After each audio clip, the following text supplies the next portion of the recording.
اور باقی international intervention ہے، اس نے جمہوریت کو اتنا کمزور کیا ہے کہ وہ جمہوریت استحکام نہیں دے سکتی. اس میں جمہوریت کا قصور نہیں ہے، سیاستدانوں کا واقعی قصور ہے، سیاستدانوں کا بھی قصور کے خلاف کہاں سازش ہو رہی ہے. جمہوریت قصور ہے انٹرونشنز کا. میں سیاستدانوں کو قصوروار نہیں ٹھہراتا، لیکن قصور ہے جب آپ نے جمہوریت کو ڈیریل کیا ہے تب تک جمہوری استحکام کو واپس آنے میں. دنیا میں سیاسی استحکام آئے ہیں، جمہوریت کے تسلسل سے 100 سال ہو گئے ہیں جمہوریت چلتے.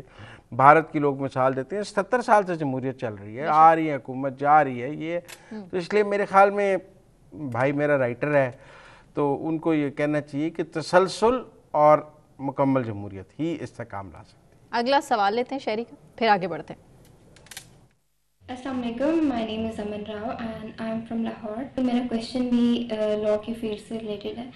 That in our Constitution of Islamic Republic of Pakistan ہم بہت زیادہ ایسے آرٹیکل پڑھ رہے ہیں جس میں انڈیویجول رائٹس اور ہیومن رائٹس کے بارے میں بات کی گئی ہے، فنڈامنٹل رائٹس کے بارے میں بات کی گئی ہے، such as freedom of speech, freedom of protest and the right of fair trial. But unfortunately we are living in the country جس میں ہم اپنے بیسک فنڈامنٹل رائٹ ایکسرسائز نہیں کر سکتے، اور جس طرح ہمارے فنڈامنٹل رائٹ کو بریچ کیا جا رہا ہے. تو I want your opinion on that, اور ہم اپنے فنڈامنٹل رائٹ کو کس طرح سے ایکسرسائز کر سکتے ہیں. سر پاکستان میں فنڈامنٹل رائٹس کا کہنا وہ کیا ہوتا ہے؟ میرے خیال سے سوال کا جواب بنیادی انسانی حقوق جو ہیں، جو ایک زندہ معاشرے کی پہچان ہے، بنیادی انسانی جو پاکستان میں نہیں، اس میں انہوں نے کہا freedom of right, freedom of speech, freedom to assemble, سیاسی سرگرمیاں، اپنی مرضی کا پیشہ، اپنی مرضی کا مذہب، اپنی مرضی کی زندگی گزارنے کا حق. یہ سب فنڈامنٹل انسانی رائٹس ہیں کہ میں اپنی مرضی کی زندگی گزار سکتا ہوں، لیکن اس میں دوسرے کی زندگی متاثر نہیں ہونی چاہیے. مطلب آپ کی آزادی دوسرے کو متاثر نہ کرے، دوسرے کی بھی تو آزادی ہے نا. آپ کو گالیاں نکالنے کی آزادی سے اگر دوسرے کی آزادی متاثر ہو رہی ہو تو یہ فنڈامنٹل ہیومن رائٹ نہیں ہے. ہمارے یہاں فنڈامنٹل ہیومن رائٹ کی ایک تشریح یہ بھی ہے کہ مجھے گالیاں دینے کی اجازت دی جائے. تو آپ کی گالیاں کسی کو ہرٹ کرتی ہیں اور اس کی جو فنڈامنٹل رائٹ ہیں وہ متاثر ہوتے ہیں. سوشل میڈیا چلانے دیا جائے. لیکن کون ذمہ دار ہے کہ یہاں بنیادی انسانی حقوق نہیں ہیں؟ یہ اہم سوال ہے بچی کا. عدلیہ ذمہ دار ہے، اچھا جوڈیشری ذمہ دار ہے. دیکھیں اس کو آئین میں لکھے ہوئے ہیں، گارنٹی کرنا حکومت کا کام ہے. نہ مل رہے ہوں تو عدلیہ نے لے کے دینی ہے. ہم عدلیہ کا دروازہ کھٹکھٹائیں گے. اگر عدلیہ 145ویں نمبر پہ ہوگی تو بنیادی انسانی حقوق بھی 145ویں نمبر پہ ہوں گے. انہوں نے بھی اپنی جان چھڑا لی مداخلت کا. کیا آپ میری بات نہیں سمجھے. ان کا کام ہے، دیکھیں ان کا کام ہے، مداخلت ہے سیاسی مقدمات میں. میرے مقدمے میں تو کوئی مداخلت نہیں ہے. یہاں لین دین کے لوگوں کے عام شہریوں کے جو مقدمات ہیں، کسی کا پراپرٹی ڈسپیوٹ ہے، کسی کی لڑائی ہے، کسی کا قتل ہو گیا، کسی کی چوری ہو گئی، ڈکیتی ہو گئی، جو بنیادی لوگوں کے مقدمات ہیں، کیا ان کا فیصلہ ہو رہا ہے؟ ان میں تو کوئی اسٹیبلشمنٹ کی مداخلت نہیں ہے نا. میرا مقدمہ طے کرنے میں یا عام آدمی کو انصاف دینے کے لیے تو پاکستان کی اسٹیبلشمنٹ نے جوڈیشری پہ دباؤ نہیں نہ ڈالا ہوا. وہ تو سیاسی مقدمات کے لیے ہے. چلو جی ہم بات کر لیتے ہیں کہ وہ سیاسی مقدمات پر ایک سیاسی جماعت کے مقدمے کے لیے دباؤ ہے اسٹیبلشمنٹ کا. کیا جوڈیشری پاکستان کے عام آدمی کو انصاف دے رہی ہے؟ نہیں دے رہی ہے. اسی لیے وہ 145ویں نمبر پہ ہے. وہ 145ویں نمبر پہ کوئی اسٹیبلشمنٹ کی مداخلت کی وجہ سے نہیں ہے. وہ 145ویں نمبر پہ ہے کہ وہ مجھے اور آپ کو بر وقت انصاف دینے سے. یہاں ججز گرمیوں کی چھٹیاں کرتے ہیں، یہاں ہزاروں لاکھوں مقدمات زیر التوا ہیں اور ہمارے جج چھٹیاں منانے باہر چلے جاتے ہیں. یہاں عدالتیں دن رات لگنی چاہیے. یہ برطانیہ میں اب رائٹس ہوئے ہیں، انہوں نے دن رات عدالتیں لگا کر سزائیں دے رہے ہیں. ہمارے یہاں ہزاروں لاکھوں مقدمات زیر التوا ہیں، جج چھٹیوں پہ چلے جاتے ہیں، جج کام نہیں کرتے، چیمبر ورک پہ چلے جاتے ہیں. میں یہ سمجھتا ہوں کہ ہمیں یہ پاکستان کی عدلیہ کو اس بات کا ذمہ دار ٹھہرانا ہوگا کہ وہ مجھے اور آپ کو انصاف نہیں دے سکی. انصاف ملے گا تو بنیادی انسانی حقوق ملیں گے. بغیر انصاف کے بنیادی انسانی حقوق نہیں ملیں گے. میرے پلاٹ پہ قبضہ ہے، 20 سال ہو گئے ہیں. میرا یہی بنیادی انسانی حق ہے کہ مجھے وہ انصاف ملنا چاہیے. جس کے ساتھ جو زیادتی ہوئی ہے اس نے قانون کا دروازہ کھٹکھٹایا ہے، انصاف اس کو نہیں مل رہا. عدلیہ ذمہ دار ہے. لہذا جس دن عدلیہ نے ٹھیک کام کرنا شروع کر دیا سب ٹھیک ہو جائے گا. ٹھیک ہو گیا. اگلا سوال لیتے ہیں شہری کا، پھر اس پر بات کریں. السلام علیکم، میرا نام عمیر ذوالفقار ہے اور میں فیصل آباد سٹی سے بلونگ کرتا ہوں، اور میرا مزمل صاحب سے یہ سوال ہے کہ پاکستان میں عدلیہ اور سیاست کے تعلقات کے بارے میں کیا اظہار خیال ہے آپ کا؟ فیصل آباد سے شہری تھے. دیکھیں، عدلیہ اور سیاست کے تعلقات جو ہیں نا وہ ایسے ہی ہوتے ہیں جیسے ساس اور بہو کے تعلقات ہیں. کبھی اچھے کبھی برے، کبھی اچھے کبھی برے ہیں، اور ہمیں ان کو مائنڈ نہیں کرنا چاہیے. عدلیہ کو اپنی ڈومین میں کام کرنا چاہیے. جو جوڈیشل انٹرونشن ہے یا جو جوڈیشری پولیٹیکل اسکرپٹ لکھنا چاہتی ہے وہ بھی نہیں ہونا چاہیے. اور ہمیں یہ بھی نہیں توقع کرنی چاہیے کہ پاکستان کے سیاستدانوں کے کوئی عدلیہ سے اچھے تعلقات ہوں گے. ہم کیوں کہیں؟ عدلیہ کا کام ہے انصاف کرنا، یکساں انصاف کرنا. اس میں سیاستدانوں سے بھی کرنا ہے، مجھ سے بھی کرنا ہے. تو عدلیہ اور سیاستدانوں کے تعلقات جو ہیں وہ خراب تب ہی ہوتے ہیں جب بیچ میں کوئی اسٹیبلشمنٹ آ جاتی ہے. جب اسٹیبلشمنٹ جوڈیشری کے ساتھ ہوتی ہے تو پالیٹیشین شکست کھا جاتا ہے. آج کل اسٹیبلشمنٹ پالیٹیشین کے ساتھ ہے تو ہمیں جوڈیشری شکست کھاتی نظر آ رہی ہے. یہ جو تھرڈ انٹرونشن ہے اور وہ ان دونوں میں سے ایک فریق کے ساتھ ملتا ہے تو ایک فریق شکست کھاتا ہے، ایک فریق جیتتا ہے. بالکل ٹھیک. اگلا سوال. میرا تعلق لاہور سے ہے. مزمل صاحب، میرا آپ سے یہ سوال ہے، پاکستانی میڈیا میں بے بنیاد خبروں کی اشاعت کو روکنے کے لیے کیا تدابیر کی جا رہی ہیں؟ بے بنیاد خبریں، ان کی روک فیک تھام، نیوز. وہ تو سوشل میڈیا پہ زیادہ ہے، فیک نیوز اب مین دیکھیں اسٹریم نا، میڈیا پہ بھی. وہ ہم نے کہا آئی جی جیل صاحب نے ہماری سچی خبر کو فیک کر دیا. میری بات اسٹریٹجی سے کیا، اسٹریٹجی سے. یہ تو دیکھیں. تو یہ ٹھیک ہے کہ فیک نیوز ایک مسئلہ ہے، اور یہ پوری دنیا میں جہاں جہاں صحافت ہے، ہر جگہ صحافت ہے، جرنلزم تو موجود ہے نا جی، ہر جگہ صحافت. اور اس جرنلزم میں فیک نیوز کا عنصر بھی موجود ہے، اور ریاستوں نے، حکومتوں نے اس فیک نیوز سے نپٹنے کے لیے قانون سازی کی ہے. اور سب سے مؤثر قانون سازی ڈیفیمیشن کی ہے کہ آپ کو جھوٹی خبر پر ڈیفیمیشن کا کیس ہوتا ہے اور آپ کو اس پہ جرمانہ ہوتا ہے یا سزا ہوتی ہے. پاکستان میں آج تک ڈیفیمیشن کے کیسز ڈیسائیڈ ہی نہیں ہوتے. ہماری عدلیہ عزت کے قتل کو قتل ہی نہیں سمجھتی ہے. وہ سمجھتی ہے آپ کے خلاف خبر لگ گئی تو کوئی بات نہیں، میں جج کہتے ہیں میں پرواہ نہیں کرتا میرے خلاف جھوٹی خبر لگ جائے. بھئی آپ کیوں پرواہ نہیں کرتے؟ آپ پرواہ نہیں کرتے تو میرے خلاف بھی جھوٹ چلتا ہے تو میں بھی پرواہ نہ کروں تو پھر معاشرے میں جھوٹ جھوٹ جھوٹ ہر جگہ جھوٹ چلنا شروع ہو جائے گا. تو اس لیے میں سمجھتا ہوں کہ ڈیفیمیشن کے قوانین کو بھی مضبوط کرنا ہے اور پاکستان کی عدلیہ کو بھی سینسٹائز کرنا ہے کہ آپ کو فیک نیوز اور ڈیفیمیشن کے کیسز پرائرٹی پہ سننے چاہیے اور ان کا فیصلہ کرنا چاہیے. بالکل ٹھیک. اگلا سوال. میرا تعلق لاہور سے ہے. میرا مزمل صاحب سے یہ سوال یہ ہے کہ جس طریقے سے پیکا ایکٹ کے تحت صحافیوں پہ اس چیز کی پابندی لگائی گئی کہ وہ فیک نیوز نہیں پھیلا سکتے، کیا پولیٹیشینز کے اوپر بھی یہ والی ریسٹرکشن نہیں لگنی چاہیے؟ کیونکہ جس طریقے سے ہم نے دیکھا پچھلے دن ہمارے فیڈرل منسٹر عطا اطہر صاحب نے واٹس ایپ کے حوالے سے ایک فیک نیوز پھیلائی. Fake news, fake news. اچھا، سیاستدانوں پہ بھی ڈیفیمیشن کا ہی قانون ہوگا، ہاں جی، الگ نہیں ہوگا. اگر کوئی سیاستدان جھوٹی خبر دیتا ہے، جھوٹا بیان دیتا ہے، کسی پہ جھوٹا الزام لگاتا ہے، اس پر بھی ڈیفیمیشن کا کیس ہوگا. دنیا میں ایک ہی قانون ہے سیاستدانوں کے لیے بھی اور صحافیوں کے لیے فیک نیوز پہ، اور وہ ڈیفیمیشن کا قانون ہے. اور ہم نے دیکھا ہے کہ پاکستان کے تنازعات کے لندن میں ڈیفیمیشن کے مقدمات کے فیصلے ہوئے ہیں، وہاں فیصلے ہو گئے اور پاکستان میں نہیں ہوئے. تو یہ پاکستان کی جوڈیشری کے لیے چیلنج ہے نا کہ یہاں فیصلے کیوں نہیں ہوتے ہیں اور وہاں کیوں ہو جاتے ہیں. فیصلے بر وقت ہوں گے، سزائیں بر وقت ہوں گی، اصل قصوروار جو ہوں گے، ملزم ہوں گے، ان کو کٹہرے میں ٹھہرایا جائے گا تو پھر معاملات حل ہوں گے. اگلے سوال کی جانب بڑھتے ہیں. ٹھیک ہے، میرے خیال سے شہریوں کے جو سوالات ہیں وہ تو ختم ہو چکے ہیں. مزمل صاحب، لوگ باقاعدگی سے پروگرام دیکھ رہے ہیں، آپ کا تبصرہ سنتے ہیں، آپ کا تجزیہ سنتے ہیں، اسی وجہ سے لوگ بہت انٹرسٹ لے رہے ہیں. اور بھی ہمارے پاس شہریوں کے بہت زیادہ سوالات موجود تھے لیکن شارٹ ٹائم کی وجہ سے ہم ان کو آج پلے نہیں کر سکے، لیکن ہم نیکسٹ پروگرامز میں ضرور ان کے سوالات لیں گے اور ان کے جوابات بھی دے دیں گے. اب صورتحال یہ ہے مزمل صاحب کہ عوام پریشان ہے.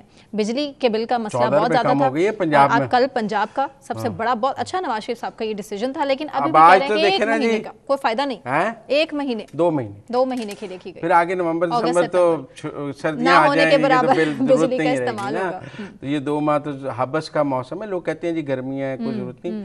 میں بتاؤں یہ اگست ستمبر میں تو پنجاب میں حبس ہو جاتا ہے اور آپ کو پتہ ہے پنکھے اور وہ کولر بھی کام نہیں کرتے، بہت بری حالت ہو جاتی ہے. تو اس وقت تو بجلی کی بہت ضرورت تھی اور یہ اگست ستمبر کے بلوں میں. لیکن آج میں دیکھ رہا تھا حافظ نعیم اور رحمان صاحب کہہ رہے تھے کہ باقی صوبوں کو بھی ریلیف دینا چاہیے. ہم کل کہہ رہے تھے پھر نکلیں گے سڑکوں پر احتجاج کریں گے، وہ تو یہ بھی کہہ رہے ہیں. وہ نہیں، وہ کہہ رہے ہیں باقی صوبوں کی حکومتوں کو کہیں گے کہ کم کریں.